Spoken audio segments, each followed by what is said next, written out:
계속해서 룻기 1장 19절부터 22절을 살펴보겠습니다. 먼저 본문을 읽겠습니다. 이에 그 두 사람이 베들레헴까지 갔더라. 베들레헴에 이를 때에 온 성읍이 그들로 말미암아 떠들며 이르기를 이가 나오미냐 하는지라. 나오미가 그들에게 이르되 나를 나오미라 부르지 말고 나를 마라라 부르라. 이는 젖는 자가 나를 심히 괴롭게 하셨음이니라. 내가 풍족하게 나갔더니 여호와께서 내게 비어 돌아오게 하셨느니라. 여호와께서 나를 징벌하셨고 젖는 자가 나를 괴롭게 하셨거늘 내가 어찌 나를 나오미라 부르느냐 하니라. 나오미가 모압 지방에서 그의 며느리 모압 여인 룻과 함께 돌아왔는데 그들이 보리 추수 시작할 때에 베들레헴에 이르렀더라. 아멘. 이제 나오미와 룻은 모압을 떠나 베들레헴으로 돌아오고 있습니다. 베들레헴을 떠나서 모압으로 갈 때 어땠습니까? 남자 셋, 여자 하나. 그러니까 한 가족이 같이 그곳으로 갔던 것이죠. 엘리멜렉, 말론, 기럨, 나오미 한 가족이 모압으로 가게 되는데 이제 다시 이 모압을 떠나서 베들레헴으로 돌아오는 나오미의 상황은 어떻게 됐습니까? 남자들이 다 죽고 며느리와 함께 돌아오고 있습니다. 과부 둘이 처량하게 베들레헴으로 돌아오고 있는 것입니다. 여러분이 베들레헴이라는 것은 빵집이라는 의미입니다. 하나님은 하나님의 백성들을 돌보셔서 다시금 그들에게 양식을 주고 계십니다. 이것이 여러분 사사기에 나타나는 사이클입니다. 사사기의 사이클 어떻습니까? 이스라엘 백성들이 아주 평온하고 풍족하게 지낼 때에 그들이 하나님을 잊어버립니다. 그렇게 해가지고 하나님을 완전히 떠나고 우상숭배에 빠지자 하나님께서 그들을 징벌하시죠. 근데 그들이 징벌을 받아가지고 괴로워가지고 막 이제 하나님께 부르짖으면 하나님께서 다시 그들을 불쌍히 여기시고 사사를 보내셔서 그들을 회복시켜 주십니다. 이것이 이제 사사기의 사이클인데요. 이런 사이클을 우리 인생에도 경험할 수 있지 않겠습니까? 그러면 저는 여러분 이 사사기의 사이클을 끊어내기 위해서는 어떻게 해야 될까 한번 고민해 본 적이 있는데요. 평온할 때, 풍족할 때 오히려 하나님께 더 엎드리고 하나님께 더 가까이 나가면은 되는 것이죠. 그런데 이스라엘 백성들은 안타깝게도 그렇게 하지 못했던 거예요. 그러다 보니까 이제 이 사사기에 안 좋은 그런 사이클을 타게 되는데 놀라운 것은 하나님께서 그들에게 다시 찾아오신다는 것입니다. 백성들의 죄악으로 흉년이 들었던 이 베들레헴 땅에 하나님께서 양식을 주시게 된 것은 하나님께서 자기 백성을 돌보시는 그런 역사인 것이죠. 예, 룻기 1장 6절에 보시면 그런 말씀이 나오지 않습니까? 그러니까 여러분 하나님은 진노 중에도 자비를 잊지 않으시는 그런 좋으신 분이신 것을 우리는 알 수가 있습니다. 19절과 20절에 보시면 나오미가 베들레헴에 이르렀을 때에 온 마을이 떠들썩했습니다. 그죠? 이 나오미 가족들은 사람들이 다 알고 있던 그런 가족이 아니었겠습니까? 뭐 베들레헴 같은 그런 작은 마을에는 뭐 이웃집에 숟가락 몇 개까지 다 알고 있는 그런 상황인데 이 엘리멜렉과 나오미가 그 베들레헴에 떠나가지고 모압으로 간다고 했을 때에 사람들이 막 다 그에 대해서 이야기를 했을 것입니다.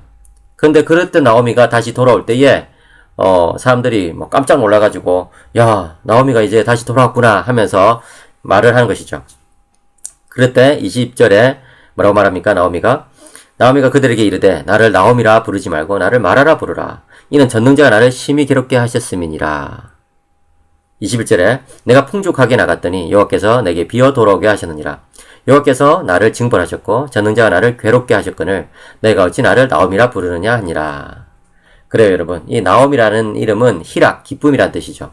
마라라는 이름은 괴로움, 쓴 이런 뜻입니다. 이 나오미는 하나님께서 그녀를 치신 것을 알고 있었습니다. 여기 20절, 21절에 보시면은 이 수사법이 나오는데요. 우리가 그것을 교차대꾸법이라고 말합니다. 전능자, 여호와, 전능자. 이 말이 이렇게 A, B, B, A 이런 식으로 섞여가지고 나오는 것을 교차대꾸법이라고 합니다. 여기 보시면은 전능자가 나를 심히 괴롭게 하셨습니다. 여호와께서 내게 비어 돌아오게 하셨느니라. 이렇게 하고 나서 다시 또 여호와께서 나를 징벌하셨고 또 다시 전능자가 나를 괴롭게 하셨다. 이렇게 전능자 여호와 전능자 이런 식으로 교차대꾸법이 사용되는데 이것은 강조를 하기 위한 일종의 수사학적인 표현이진 것이죠. 무슨 말입니까? 하나님께서 나를 치셨다는 거예요. 근데 여기 나오는 이 전능자라는 표현은 이스라엘 백성들을 돌보시는 능력의 하나님을 뜻하는 그런 표현이거든요. 이 샷다이라는 이 표현은 여러 학자들에 따르면 여인의 이 젖가슴을 뜻하는 그런 표현이라고 합니다. 그러니까 여인이 아이를 가슴에 안고 보살펴 줄 때, 참 사랑으로 보살펴 주고, 또 그런 말이 있지 않습니까? 이 여자는 약해도 엄마는 강하다. 이런 말이 있는 것처럼 정말 이게 강한 능력으로 자신을, 그 자식들을 보호하는 그런 이제 사랑을 뜻할 때에 이 샤다이라는 표현을 쓰거든요. 그리고 또 여호와라는 이 이름은 어떤 이름입니까? 출애굽기 3장 14절, 15절에 나오는 것처럼 하나님께서 스스로 자존하시는, 스스로 계시는 분이시지만 아브라함과 이삭과 야곱의 하나님이 되어주셔가지고 언약 가운데 그들을 지켜주신 하나님을 뜻하지 않습니까? 이 야훼라는 이름, 여호와라는 이름은 언약의 하나님을 뜻하는 것이거든요. 언약에 신실하신 하나님. 그런데 여러분, 이 전능자와 여호와라는 이 좋은 이름들이 여기서는 어떻게 사용되고 있습니까? 하나님께서 치셨다는 거예요. 예. 정말 사랑으로 보호해 주시고 언약에 신실하신 하나님께서 나를 치셨다는 거예요. 어떻게 보면 굉장히 역설적이죠. 그죠? 예. 아이러니해요.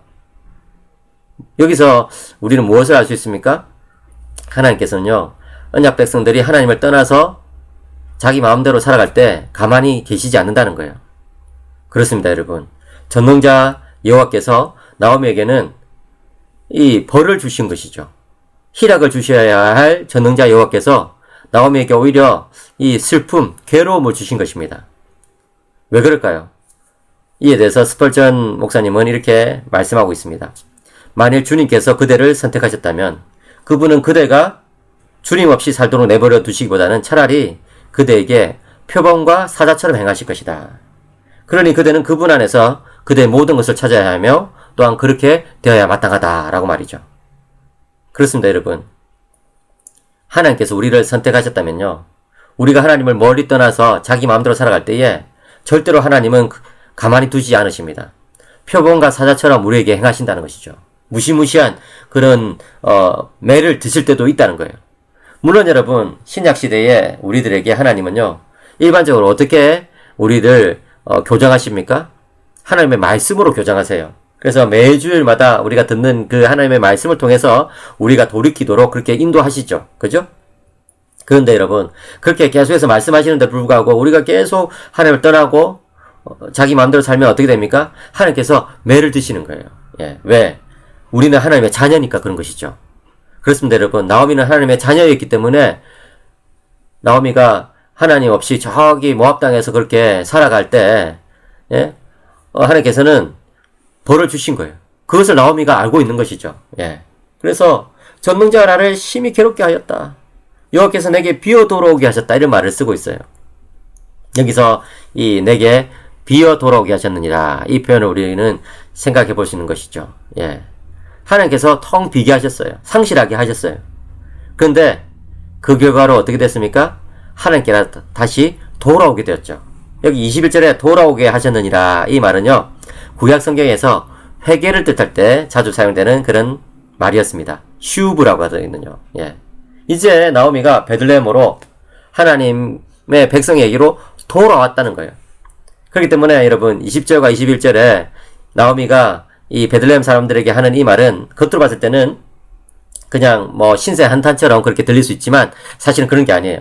나오미가 하나님을 향해서 이제 죄를 고백하고 회개하는 그런 모습을 보여주는 것이죠. 예. 이제 나오미는 하나님과 그의 백성들에게 돌아오게 된 것입니다. 슈브, 회개하고 돌아오게 된 것입니다.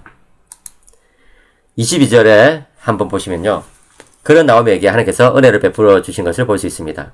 나오미가 모압 지방에서 그의 며느리 모압 여인 룻과 함께 돌아왔는데 그들이 보리 추수 시작할 때에 베들레헴에 이르렀더라. 그렇게 된 것이죠. 이때가 바로 4월 말이나 5월 초쯤 됩니다.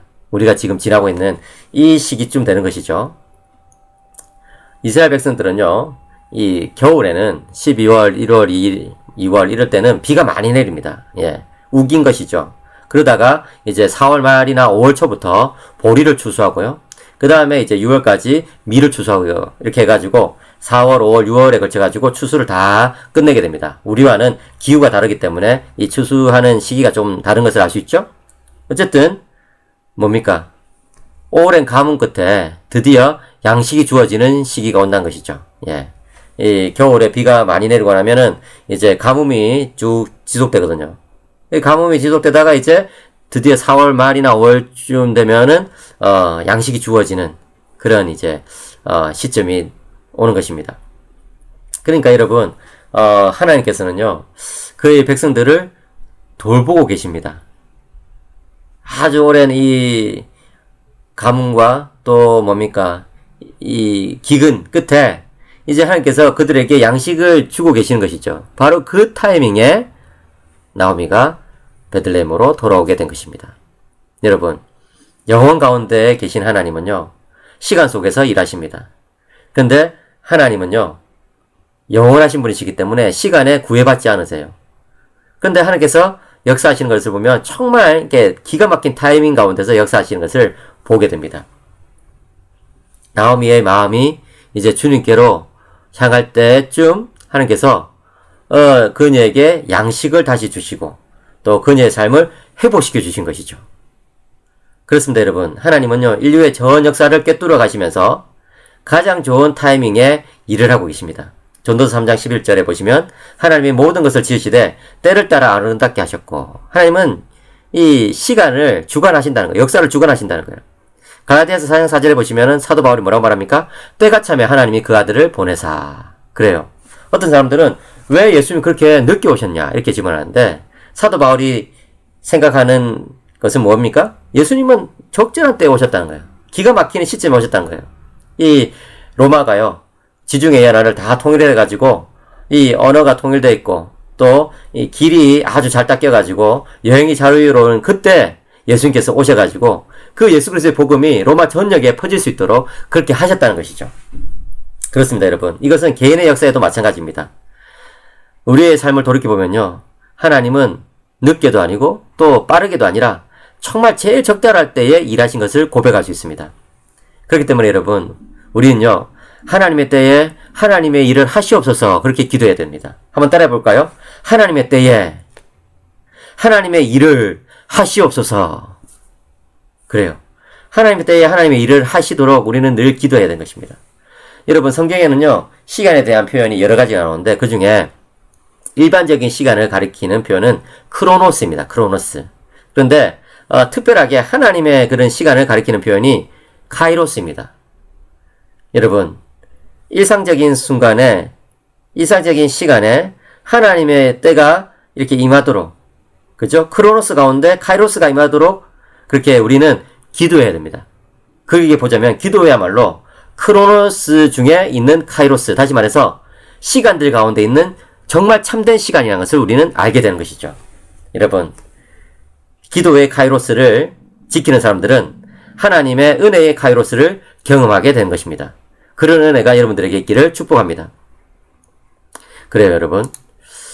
계속해서 그런 내용들을 살펴보겠습니다. 룻기 2장 1절부터 7절을 읽겠습니다. 제가 읽을게요. 나오미의 남편 엘리멜렉의 친족으로 유력한 자가 있으니 그의 이름은 보아스더라. 모압 여인 룻이 나오미에게 이르되 원하건대 내가 밭으로 가서 내가 누구에게 은혜를 입으면 그를 따라서 이삭을 주겠나이다 하니 나오미가 그에게 이르되 내 따라 갈지어다 하며 룻이 가서 베는 자를 따라 밭에서 이삭을 줍는데 우연히 엘리멜렉의 친족 보아스에게 속한 밭에 이르렀더라. 마침 보아스가 베들레헴으로부터 와서 베는 자들에게 이르되 여호와께서 너희와 함께 하시기를 원하노라 하니 그들이 대답하되 여호와께서 당신에게 복 주시기를 원하나이다 하니라. 보아스가 베는 자들을 거느린 사람에게 이르되 이는 누구의 소녀냐 하니 베는 자를 그느린 사안이 대답하여 이르되 이는 나오미와 함께 모압 지방에서 돌아온 모압 소녀인데 그의 말이 나로 베는 자를 따라 단 사이에서 이삭을 죽게 하소서 하였고 아침부터 와서는 잠시 집에서 쉰 외에 지금까지 계속하는 중이니다. 아멘. 여러분 룻기의 큰 구조는 상실에서 채워짐으로 이동하는 것이에요. 그렇죠? 그렇죠? 다 텅 비어버린 상실에서부터 이제 조금씩 채워지는 그 과정이 룻기의 과정이란 거예요. 이것은 한 개인의 삶에 대한 묘사라고 할 수 있습니다. 나오미나 또는 룻의 삶에 대한 묘사라고 할 수 있습니다. 그렇지만 이것은 구원 역사로 볼 때도 아주 의미가 있어요. 인류의 모습을 그렇게 보여주는 것이라고 할 수 있는 것이죠. 인간은 타락하여서 아무것도 가지고 있지 않은 텅 빈 자가 되어버렸어요. 상실해 버렸어요. 모든 것을. 아담은 하나님처럼 이렇게 높아지려고 했지만 죄와 사망과 사탄의 종이 되어버린 것이죠. 예. 그런데 그런 보잘것없는 불쌍한 인간을 위해서 예수님께서 오셨습니다. 예수님은 자기 스스로 낮추셨습니다. 그런데 하나님께서 그를 높이셨어요. 그런 과정 가운데 예수님의 십자가와 부활 이 가운데 인류가 구원을 받게 된 것이죠. 텅텅 비게 된 인류가 예수님을 말미암아 다시 가득 차게 된 것입니다. 이것이 바로 인류의 역사 아니겠습니까? 그런데 우리 인생도 마찬가지입니다. 우리는 예수님 만나서 새 생명이 얻기 전까지는요, 정말 상실된 인생이라고 볼 수 있습니다. 뭐 경제적으로 부유하든 가난하든 상관없이, 육체적으로 건강하든 나약하든 상관없이 우린 예수님 만나기 전에는 영적으로 완전히 상실돼 버린 그런 존재라고 할 수 있습니다. 그런데 우리가 예수님을 만나고 나서 주님 때문에 우리 삶에 영적인 체험을 얻게 된 것이죠. 그렇습니다, 여러분. 여러분이 지금 어떤 상황에 있든지 간에 더 중요한 것은 무엇입니까? 주님께서 영적으로 채워주는 삶입니다. 그것을 여러분들이 기억하셔야 돼요. 룻기를 묵상할 때 우리는 룻이라는 한 여인의 삶, 그죠? 그 여인의 삶이 상실에서 체험으로 이동했죠. 그것과 함께 인류가 상실에서부터 체험으로 이동하죠. 그와 함께 나의 삶이 영적으로 텅 비게 된 데서부터 이제 영적으로 채워지는 이것으로 이동하는 것. 이런 것을 여러분들이 함께 생각하시기 바랍니다. 이 세 가지가 같이 있다는 것을 기억하시기 바랍니다. 여러분, 제가 설명드린 것처럼 고대 유대 사회에는 4월 하순 보리 추수부터 6월 초순 밀 추수까지 한 7주간 추수가 계속됩니다. 나오미와 룻이 베들레헴에 도착한 때가 바로 4월 하순이나 5월 초순인데, 이렇게 이제 보리 추수가 시작될 무렵에 베들레헴에 딱 도착한 거예요. 2절에 보시면 룻이 나오미에게 말합니다. 내가 밭으로 가서 이삭을 죽겠나이다. 아마도 나오미는 고향으로 돌아왔지만 체념 속에서 별다른 행동을 못하고 있었던 것 같습니다. 나를 나오미라 부르지 말고 마라라 부르라 이러면서 굉장히 이제 나약해진 것이죠. 마음이 약해진 것이고, 누구를 만나가지고 뭐 이렇게 이야기를 하고 이런 것들을 싫어하는 상태인 거예요. 여러분, 우리가 참 그 안 좋은 일을 겪으면은, 불행을 당하면은 우울증에 빠질 수가 있잖아요. 우울증의 증상이 뭡니까? 사람들 만나기 싫어하는 거거든요. 집에만 계속 있으려고 하는 거거든요. 그런데 그런 상황에 있는 나오미를 이제 룻이 위로합니다. 그리고 뭐라고 말합니까? 제가 나가서 밭에 가서 이삭을 주워오겠습니다 라고 이야기하는 것이죠. 룻은요, 하나님을 믿는 믿음 가운데 소망의 빛을 발견한 것이죠. 그런 가운데 하나님께서 일하신 것을 우리는 볼 수 있습니다. 루터는요, 믿음과 소망은 함께 있어야 한다라고 말했습니다. 우리는 믿음에 의해 의롭다함을 받고 소망에 의해서 고난 중에 참아야 한다라고 말하고 있습니다. 그래 여러분, 우리가 믿음으로 의롭다함을 받지만 우리 삶에 고난이 없습니까? 있습니다, 분명히. 그렇지만 그런 가운데 우리가 소망을 가지고 하나님께 나가는 거예요. 하나님께서 나와 함께 하시기 때문에 이런 고난을 이겨낼 수 있다는 그런 소망인 것이죠. 그렇게 해가지고 이제 3절과 4절을 보시면요, 참 재밌는 표현이 나옵니다.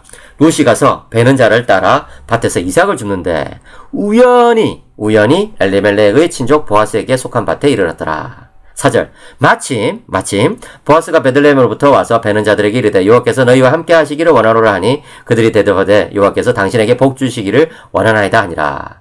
룻은 여러분 소망 가운데 이제 밭으로 나간 것이죠. 수수기가 되면요, 여러분 뭡니까, 이 이삭을 이제 줄 수가 있게 되거든요. 왜냐면 사람들이 뭡니까, 추수하다 보면은 이삭이 이렇게 바닥에 많이 떨어져 있지 않습니까? 그리고 또 굉장히 마음씨가 좋은 그런 주인들은요, 일부러 이 이삭들을 밭에 많이 털어놓기도 해요. 가난한 사람들이 그것을 주워서 먹고 살라고요. 예. 그 율법에 그렇게 돼 있거든요. 가난한 사람들은 남의 밭에 가가지고 떨어져 있는 이삭을 주워서 먹고 살 수 있다, 이렇게 율법에 돼 있거든요. 그런데 여러분, 이 시기가 어떤 시기입니까? 사사시대잖아요. 그죠? 사사시대. 사사시대는요, 사람들이 마음이 완악하기 때문에 그렇게 하지 않을 거예요. 일반적으로. 율법을 지키지 않아요. 가난한 사람들 돌봐주지 않아요. 그래가지고 그냥 뭐 밭에 떨어져 있는 이삭들 다 줘가지고 챙기고 이렇게 했겠죠. 그런데 이제 룻이 베는 자를 따라서 밭에서 이삭을 주는데 어떻게 돼요? 우연히 엘리멜렉의 친족 보아스의 밭에 이르는 거예요. 예. 그죠? 우연이라고 표현되어 있죠. 그죠? 근데 또 마침 보아스는 그때 밭으로 오게 돼요. 이 보아스는 굉장히 지쳐놓은 양반이기 때문에 뭐 굳이 밭에 이렇게 나가가지고 일꾼들이 일하는 것을 보고 있고 이렇게 할 필요가 없어요. 그냥 저기 성문에 앉아서 뭐 장로들과 함께 재판에 참여한다든지 또는 그냥 집에서 편안하게 지내면 되는 것이죠. 그런데 보아스가 마침 또 자신의 밭에 가가지고 일꾼들을 격려하고 있어요. 이것은 인간의 관점에서 표현한 것입니다. 인간의 관점에는 우연히 또 마침 어떤 일들이 생기는 것처럼 보이는 것이죠. 그런데 하나님의 관점에서는 그렇지 않아요. 하나님은 모든 일들을 하나님의 그 역사 속에서, 그죠? 섭리 가운데 일하시죠. 룻이 보아스로 밭으로 간 것이 우연처럼 나타나는 일처럼 보이지만 사실은 하나님께서 섭리 가운데 일하신 거예요. 보아스가 그때 마침 거기에 가게 된 것이 우연처럼 일어난 것처럼 보이지만 사실은 하나님의 섭리 가운데 두 사람이 만나게 되는 거예요. 뭡니까? 참으로 하나님께서는요, 이 역사의 주권자로서 우연처럼 나타나는 그런 일들을 쓰신다는 거예요. 예. 하나님의 세계에는 사실은 우연이라는 것은 없는데 우리들이 이해할 수 있도록 이렇게 성경에 그런 표현을 쓰는 거죠. 그죠? 그런 것을 우리가 이제 생각해 봐야 되는 것이죠. 예.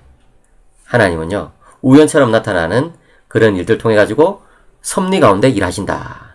5절에 보시면 이제 보아스는 룻이 누구인지 사안에게 묻습니다. 이 사안은 이 일꾼들을 이제 감독하는 그런 감독자라고 볼 수 있겠죠? 사안이 대답합니다. 이는 나오미와 함께 모압 지방에서 돌아온 모압 소년인데 그의 말이 나로 베는 자를 따라 단 사이에서 이삭을 죽게 하소서 하였고 아침부터 와서는 집에서 잠시 쉰 외에 지금까지 계속 일하는 중입니다. 이런 식으로 말하는 거예요. 여기 사안의 말을 한번 분석해 보면요. 이 룻은 파산한 집안의 여인 나오미의 며느리입니다. 뭡니까? 희망이 없죠. 그리고 룻은 모압 여인이고 이방 여인입니다. 뭡니까?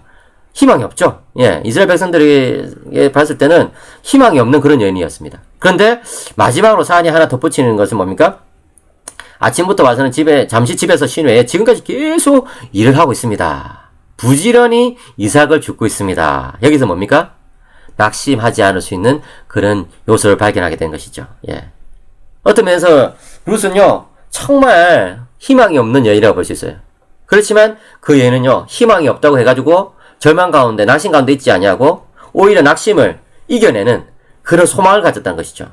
여러분, 잠언 12장 27절에 뭐라고 말합니까? 사람의 부귀는 부지런한 것이니라. 무슨 뜻이에요? 당장은 가난할지라도 부지런함이 재산이란 거예요.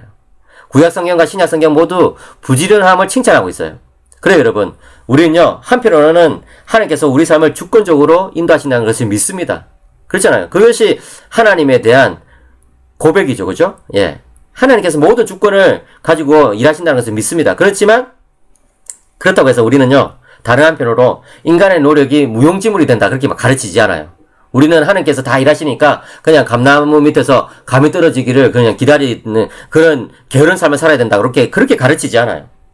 주권신앙, 하나님의 섭리에 대한 신앙, 하나님의 작정과 예정에 대한 신앙을 믿는 사람일수록 어떻게 행동합니까?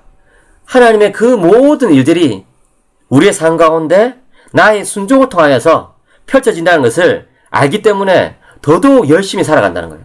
더더욱 하나님 앞에서 충성하면서 살아간다는 거예요. 여러분, 이 하나님의 그 전적인 주권을 믿었던 사람이 누구였습니까? 예수님 아닙니까? 예수님이 그렇다고 해서 아주 게으르게 그렇게 살았습니까? 그게 아니죠. 예수님은 정말 이른 새벽부터 밤늦게까지 열심히 최선을 다해서 살았잖아요. 왜 그래요? 하나님의 주권이 예수님의 삶 가운데 펼쳐지는 것을 알기 때문에 그런 거예요. 여러분, 하나님의 작정은요, 영원 가운데 이루어진 일이지만 그 하나님의 작정은 어떤 식으로 펼쳐집니까? 우리의 순종 가운데, 우리의 삶 가운데, 우리의 충성 가운데 그렇게 펼쳐지는 거예요. 우리의 열심 가운데 펼쳐지는 거예요. 바울이 그것을 알았지 않아요? 바울이 그것을 누구보다 잘 알았기 때문에 누구보다도 더 열심히 최선을 다해서 살아갔던 것이죠. 그렇습니다, 여러분. 우리는 하나님의 역사에 참여하는 사람들입니다. 하나님의 역사, 이 헬라어로 에네르게이아라고 합니다. 하나님의 일하심, 하나님의 일을 우리는 믿고 있습니다. 하나님의 역사 우리 가운데 계속해서 작동하고 있다는 것을 믿는 우리들은 어떻게 살아야 될까요? 더욱더 최선을 다해서 오늘 하루를 살아가게 되는 것이죠. 그렇습니다, 여러분. 교회도 마찬가지예요. 하나님께서 다 알아서 하시겠지 하고 아무것도 하지 않으면요, 그런 교회는 아무 역사도 일어나지 않습니다. 어떻게 살아야 돼요? 이런 어려운 가운데서도 하나님께서 일하신다, 하나님의 역사가 있다라고 믿는 사람들은요, 더 충성해서 내가 할 일은 무엇인가라고 묻고 더 열심히 살아가는 것이죠. 가정도 마찬가지예요. 가정적으로 어려움이 있는데 어떻게 할까? 낙담하지 마십시오. 하나님께서 일하고 계십니다.